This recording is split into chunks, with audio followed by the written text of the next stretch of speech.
नमस्कार मित्रों, हमारे YouTube चैनल में आप सभी का तहे दिल से स्वागत है। मित्रों, आज के वीडियो में हम बात करेंगे कर्क राशि वाले जातकों के लिए कैसा रहेगा 2025 का वर्ष। 2024 में आपने अपने जीवन में काफी ज्यादा उतार चढ़ाव देखे होंगे।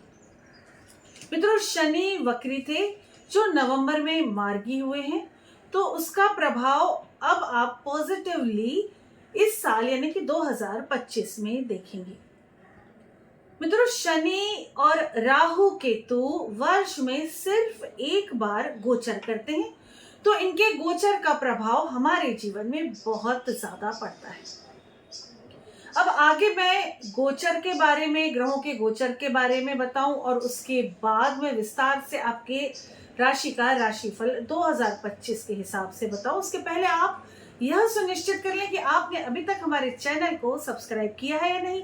अगर नहीं किया तो जल्दी से चैनल को सब्सक्राइब कर दें और बेल आइकन जरूर प्रेस कर दें। मित्रों, बेल आइकन प्रेस करने से समय समय पर आने वाले हमारे वीडियोस का नोटिफिकेशन आप तक पहुंच जाता और आप उससे लाभान्वित होते हैं।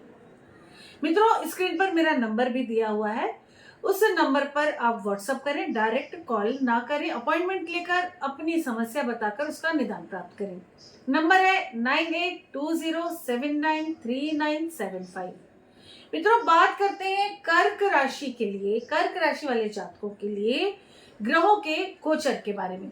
तो सर्वप्रथम शनि देवता 29 मार्च 2025 को मीन राशि में गोचर करेंगे, यानी कि आपके अष्टम भाव से निकलकर अब ये आपके भाग्य भाव में जाने वाले हैं।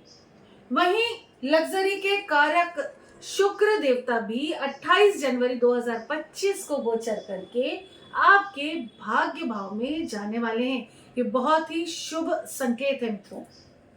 और राहु जो वक्री अवस्था में चलते हैं, वक्री चाल चलते हैं ऑलवेज, तो राहु अब आपके भाग्य भाव से निकलकर अष्टम में जाने वाले हैं। राहु का अष्टम में होना, अगर इसके बारे में वीडियो बनाऊं ना तो पूरा दिन कम पड़ जाएगा, इतना कुछ राहु दिखाता है। पर मैं जब पूरे ईयर का ग्रहों के गोचर के हिसाब से प्रेडिक्शन दूंगी तो बताऊंगी। मित्रों, इसके बाद बात करते हैं मंगल की। तो मंगल वर्ष में सबसे पहले 21 जनवरी को गोचर करेंगे आपकी मिथुन राशि में, यानी कि आपके द्वादश भाव में। ये लाभ भाव से निकलकर आपके द्वादश भाव में जाने वाले हैं। बुध जो बुद्धि के कारक है, व्यापार के कारक है, ये 4 जनवरी 2025 का सबसे पहला गोचर बुध का ही हो रहा है। 4 जनवरी को ये धनु राशि में जाने वाले हैं। मित्रों, बुध ग्रह अभी तक आपके पंचम भाव में, तो पंचम से निकलकर ये आपके छठे भाव यानी रोग ऋण शत्रु के भाव में जाने वाले हैं।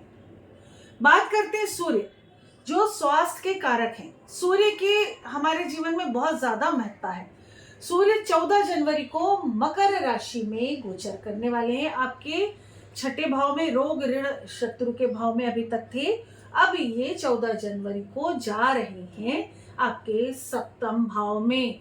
मैरिड लाइफ को बहुत संभालना है मित्रों, आगे बताऊंगी विस्तार से। राहु और केतु ये दो बड़े ग्रह ऐसे हैं जिनका आज हमारे जीवन में बहुत ज्यादा प्रभाव पड़ता है मित्रों। तो 18 मई 2025 को ये दो ग्रह भी अपनी चाल बदलकर गोचर करके मीन से कुंभ और कन्या से सिंह में जा रहे हैं। मित्रों, राहु और केतु की चाल हमेशा वक्री होती है। तो 18 मई को ये आपके भाग्य भाव से निकलकर अष्टम भाव में जाएंगे राहु। वहीं केतु 18 मई 2025 को कन्या राशि से निकलकर सिंह राशि में जाएंगे, नहीं आपके पराक्रम भाव से निकलकर आपके धन भाव में जाने वाले हैं। जितना परिश्रम करेंगे उससे कहीं ज्यादा धन की प्राप्ति आपको होने वाली है। अब मैं आगे विस्तार पूर्वक प्रेडिक्शन देने वाली हूँ। वीडियो को आप अंत तक जरूर देखें, उसके बाद ही अपनी राय कायम करें, कमेंट करें मित्रों, और अपॉइंटमेंट लेकर अपनी समस्या का समाधान प्राप्त करें। तो अब देखते हैं कर्क राशि वाले जातकों के लिए 2025 का समय कैसा रहने वाला है।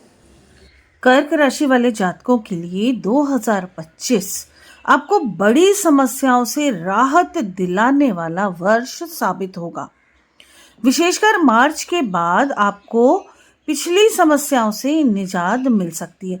बहुत समय से जो भी समस्या आपकी चली आ रही है, अब वो मार्च के बाद धीरे धीरे एक एक करके हल होती नजर आएंगी। आपको अपने भीतर एक नई ऊर्जा, नई स्फूर्ति देखने को मिल सकती है। बड़े बुजुर्गों के मार्गदर्शन से आप बेहतर करते हुए देखे जाएंगे। समस्याएं अभी पूरी तरह से दूर होती हुई नजर नहीं आ रही हैं, लेकिन समस्याएं धीरे धीरे कम होती चली जाएंगी और आपको राहत की सांस मिलेगी। मित्रों, मई तक अच्छे लाभ के योग भी नजर आ रहे हैं।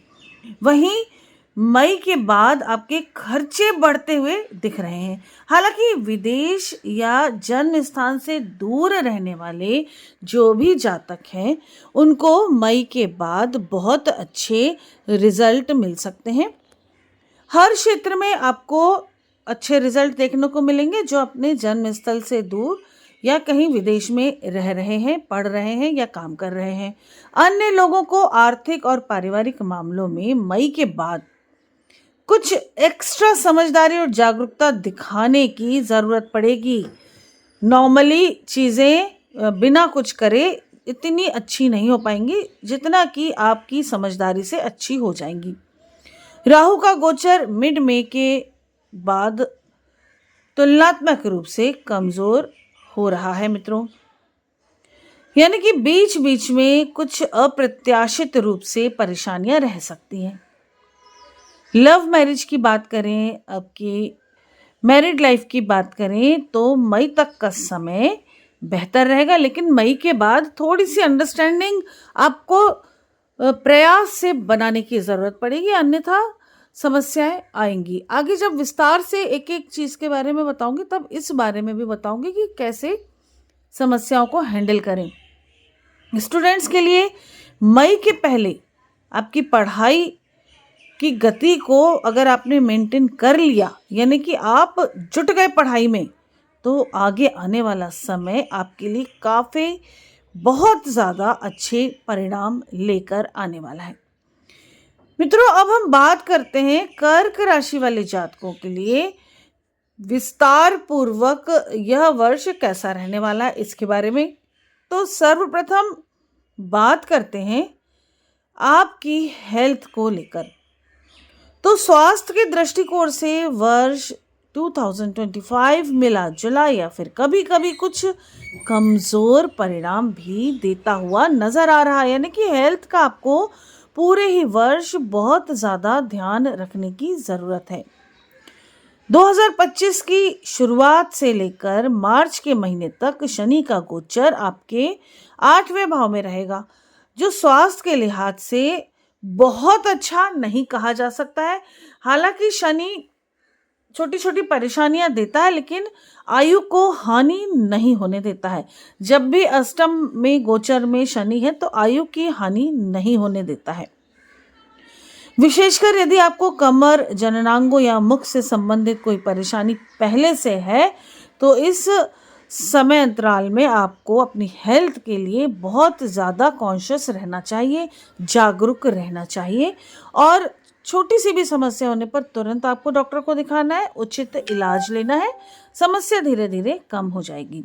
मार्च के बाद शनि का गोचर अष्टम भाव से दूर हो जाएगा और आपकी पुरानी समस्याएं धीरे धीरे एक एक करके दूर होने लग जाएंगी।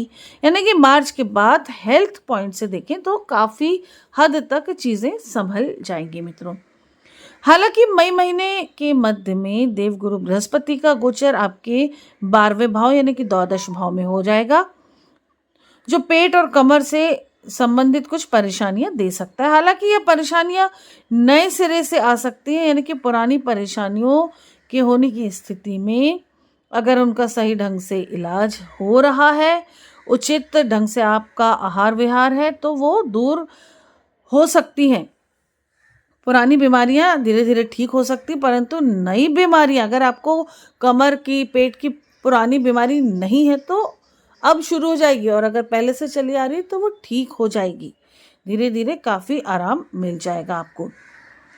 स्वास्थ्य के प्रति जागरूक आपको पूरे ही वर्ष में रहना है। बात करते हैं मित्रों आपकी शिक्षा की। तो जो स्टूडेंट्स हैं किसी भी तरह की पढ़ाई कर रहे हैं या जो किसी भी तरह का नॉलेज दे रहे हैं, यानी कि स्टडी से रिलेटेड हैं जो लोग भी, चाहे पढ़ रहे हो या पढ़ा रहे हो, चाहे वो किसी एजुकेशनल इंस्टीट्यूट हो, स्कूल कॉलेज हो, या कहीं ऑफिस में है, या किसी को ट्रेनिंग दी जा रही है, प्रमोशन के पर्पस से पढ़ रहे हैं, कॉम्पिटिटिव एग्जाम्स की तैयारी कर रहे हैं ना, किसी भी तरह की शिक्षा ग्रहण कर रहे हैं या शिक्षा दे रहे हैं, उन सभी के लिए यह लागू होने वाली है बातें जो मैं अब बता रही हूँ। शिक्षा के मामले में वर्ष 2025 साल 2025 सामान्य तौर पर बेहतर या काफ़ी हद तक अनुकूल परिणाम दे सकता है। इस वर्ष साल की शुरुआत से लेकर मई के महीने मिड में तक उच्च शिक्षा के कारक देवगुरु बृहस्पति आपके पंचम भाव तथा सप्तम भाव को देखकर, यानी पंचम और सप्तम पर दृष्टि डालकर, न केवल सामान्य शिक्षा वाले स्टूडेंट्स को बल्कि जो व्यवसायिक शिक्षा लेने वाले स्टूडेंट्स हैं या व्यावसायिक रूप से जो किसी को पढ़ा रहे हैं उनके लिए काफ़ी अच्छे परिणाम दे रहे हैं, ऐसा नज़र आ रहा है। मई महीने के मध्य के बाद देवगुरु बृहस्पति का गोचर आपके 12वें भाव में हो जाएगा। हालांकि द्वादश भाव में गोचर सामान्य तौर पर कमज़ोर स्थिति दिखा रहा है, लेकिन विदेश में रहकर पढ़ाई करने वाले विद्यार्थियों के लिए अच्छे परिणाम मिल सकते हैं।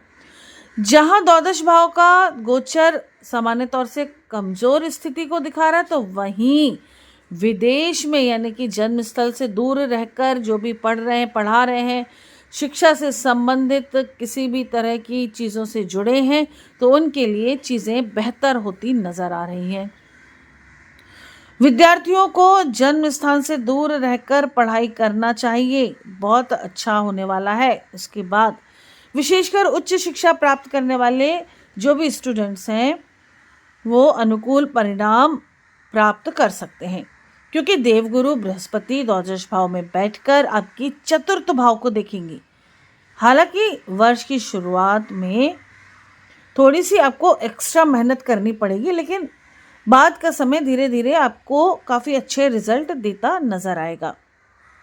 इन सब चीज़ों के बीच में, इन सब बातों के बीच में सिर्फ एक छोटी सी नेगेटिविटी दिख रही है कि मई के बाद दूसरे भाव में केतु के प्रभाव के चलते घर परिवार का माहौल थोड़ा सा बिगड़ा हुआ नज़र आ रहा है। इससे कि पढ़ाई में व्यवधान आ सकता है, तो थोड़ा सा आपको अपने पढ़ाई में फोकस करना। घर परिवार में जो समस्याएं आ रही हैं वो तो चलती रहेंगी, आने वाले समय में ठीक भी हो जाएंगी। पढ़ाई एक बार खराब हुई तो पूरा करियर बिगड़ जाता है, तो बेहतर है कि आप फोकस पढ़ाई में करें, थोड़ा एक्स्ट्रा मेहनत करें, एक्स्ट्रा एफर्ट लगाएं, सब कुछ अच्छा ज़रूर हो जाएगा। बात करते हैं नौकरी, व्यवसाय, प्रोफेशन आदि से जुड़े हुए लोगों के बारे में, यानी कि जो किसी भी तरह की इनकम कर रहे हैं उनके बारे में।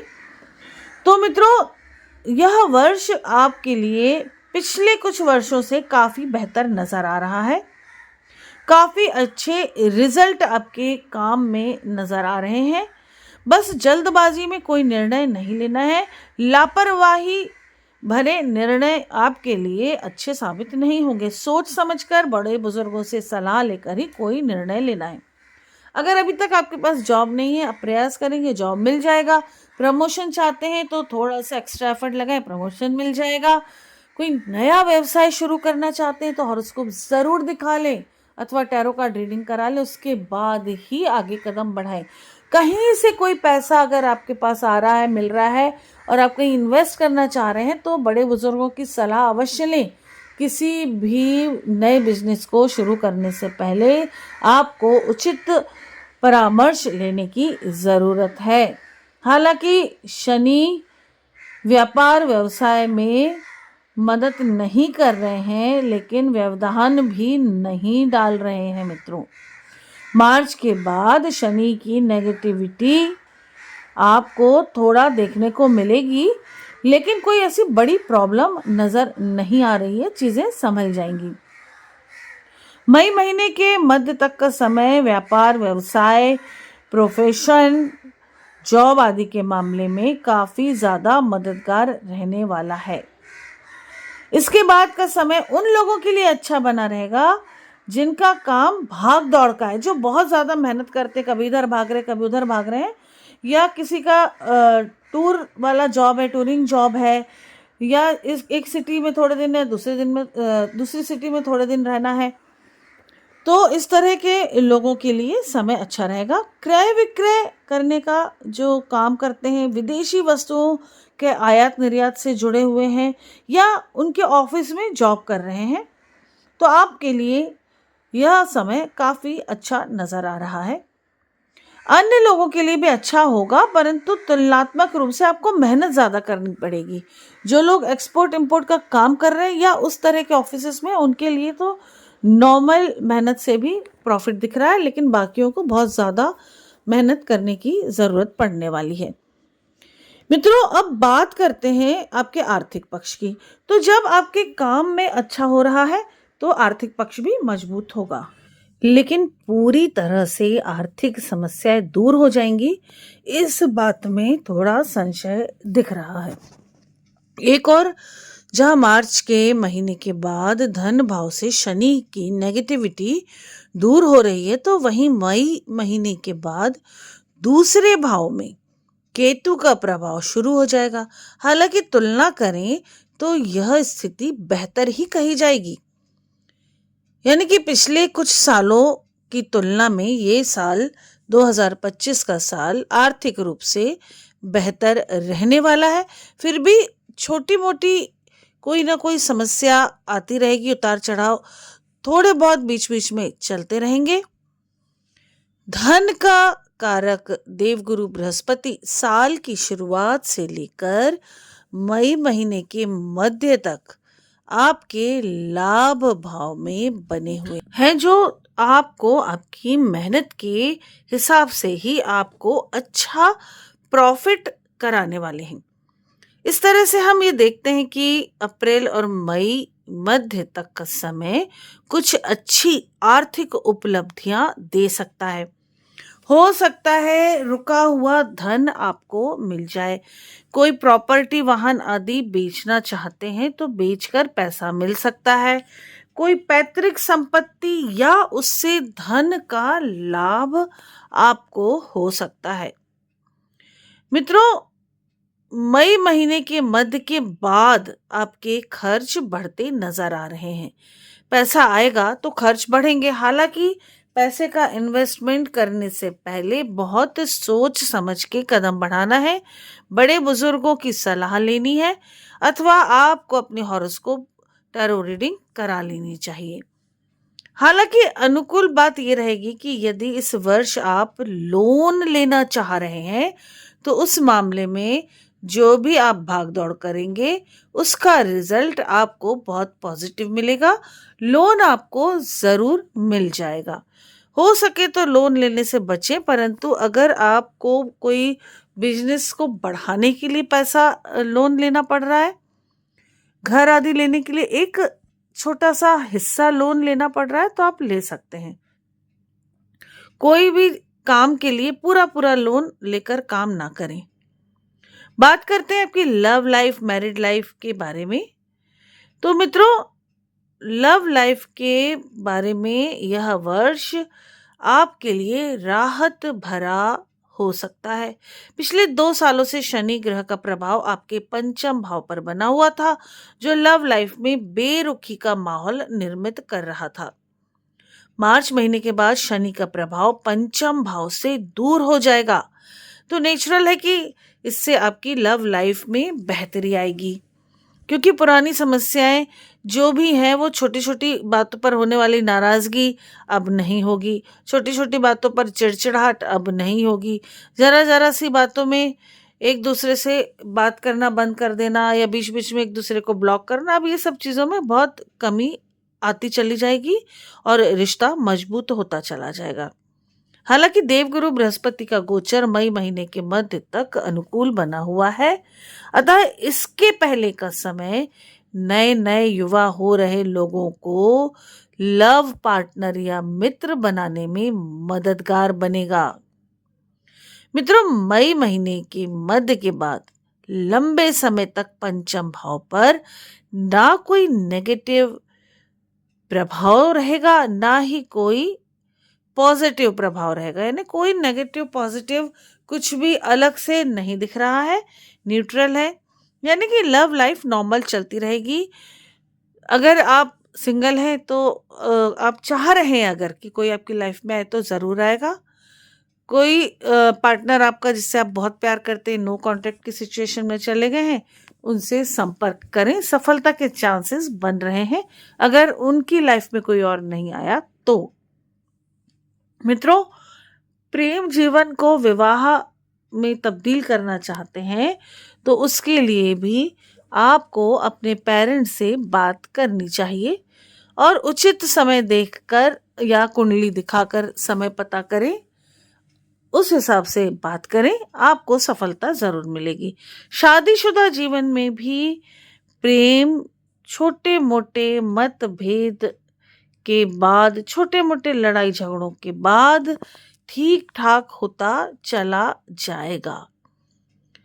कर्क राशि वालों के लिए यदि आपकी उम्र विवाह की हो चुकी है तो आप विवाह करने के लिए प्रयास भी कर रहे हैं तो समझो शुरुआती हिस्सा 2025 का इस मामले में आपके लिए मददगार बन सकता है। आप विवाह कर सकते हैं और जो लोग वैवाहिक हैं उनके लिए भी रिश्ते काफी अच्छे होते नजर आ रहे हैं। मई महीने के मध्य तक देवगुरु बृहस्पति आपके लाभ भाव में होकर आपके पंचम भाव और सप्तम भाव को देखेंगे, जो विवाह करवाने में मदद करेंगे और साथ ही रिश्तों को मजबूती भी देने वाले हैं। जिनकी कुंडली में प्रेम विवाह यानी लव मैरिज के योग हैं, जो लोग पूरे दिल से, सच्चे दिल से प्रेम विवाह करने की कोशिश कर रहे हैं इस वर्ष 2025 में, उनकी मनोकामना इस वर्ष में पूर्ण हो सकती है। विशेषकर मिड मई के पहले कोई सकारात्मक राह खुल जाएगी, कोई ना कोई रास्ता बनता आपको दिख जाएगा मई मध्य के आते आते, और फिर आपको अपने इस रिश्ते में सफलता नजर आने लगेगी।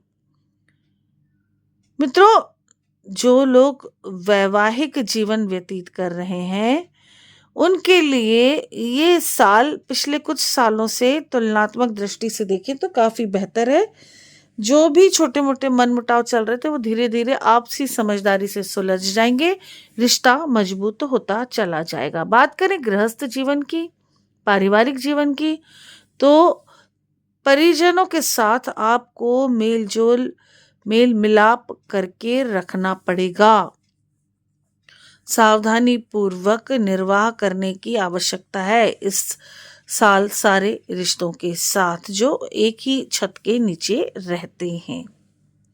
भाई बहनों के साथ भी थोड़ा मनमुटाव हो सकता है, लेन देन के मामले में कुछ बात हो सकती है, तो आपको थोड़ा समझदारी से काम लेना है। बोलने में सावधानी बरतनी बहुत ज़्यादा ज़रूरी है। पारिवारिक संबंधों में बेहतरी देखने को मिलेगी मई के पहले तक, लेकिन मई मध्य के बाद राहु केतु का प्रभाव दूसरे प्रभाव पर, आपकी कुंडली के दूसरे भाव पर शुरू हो जाएगा। अतः कुछ पारिवारिक सदस्य गलत फहमी में आकर एक दूसरे से दूरी बनाकर रखने की कोशिश करेंगे। फिर भी तुलना करें तो पिछली कुछ समस्याएं दूर होती हुई दिख रही हैं, तो राहत की सांस लेंगे। कुछ गलतफहमियां, आपसी गलतफहमियां बनने के चांसेस है तो आप उससे बचेंगे तो कोई नई समस्या नहीं पैदा होगी। कुल मिलाकर पिछले कुछ समय जो थोड़ा सा परेशानी में बीता है उससे मई के बाद का समय थोड़ा सा ठीक होते नजर आ रहा है। पूरे ही वर्ष आपको बहुत ज्यादा ध्यान देना है रिश्तों पर। भूमि, भवन, वाहन आदि सुख की बात करें तो इस वर्ष आपको ये सुख मिलने वाला है। आप अपनी मेहनत, आप अपने कर्म के अनुसार अच्छे परिणाम इस वर्ष जरूर प्राप्त करने वाले हैं। यदि आप अपने जन्म स्थान से दूर कहीं कोई जमीन लेना चाहते हैं या घर लेना चाहते हैं अथवा घर का निर्माण करवाना चाह रहे हैं, जमीन ऑलरेडी ली हुई है, तो मिड मई के बाद का समय आपको काफी अच्छे रिजल्ट देगा। देवगुरु बृहस्पति पंचम दृष्टि से आपके चतुर्थ भाव को देखेंगे तो भूमि, भवन, वाहन आदि से संबंधित समस्याएं सुलझती हुई नजर आएंगी आपको और उसका रिजल्ट पॉजिटिव आप देख पाएंगे। मित्रों, नई प्रॉपर्टी खरीदना या नया वाहन खरीदना है तो उसके लिए आपको थोड़ी सी कोशिश बढ़ानी पड़ेगी। आपको नई प्रॉपर्टी, नए वाहन का सुख जरूर इस वर्ष मिलने वाला है। मित्रों, फिर भी कोई समस्या आपकी ऐसी लगे कि जिसका कोई रास्ता नहीं दिख रहा है, आपको कोई उपाय चाहिए, आपको कुंडली दिखानी, टैरो कार्ड रीडिंग करानी है, तो आप बेझिझक होकर मुझसे संपर्क कर सकते हैं। दिए गए नंबर पर आप व्हाट्सएप करें, डायरेक्ट कॉल ना करें। अपॉइंटमेंट लेकर उस समय कॉल करें और अपनी समस्या बताकर उसका समाधान प्राप्त करें। बात करते हैं इस वर्ष आपको क्या उपाय करने हैं। तो आपको अपने बड़ों की सेवा करनी है। जो साधु संत हैं, गुरुजन हैं, जो ज्ञान की बातें लोगों तक पहुंचाते हैं, उनका आपको विशेष ध्यान रखना है। प्रत्येक चौथे महीने 400 ग्राम बादाम बहते हुए शुद्ध जल में बहाएं।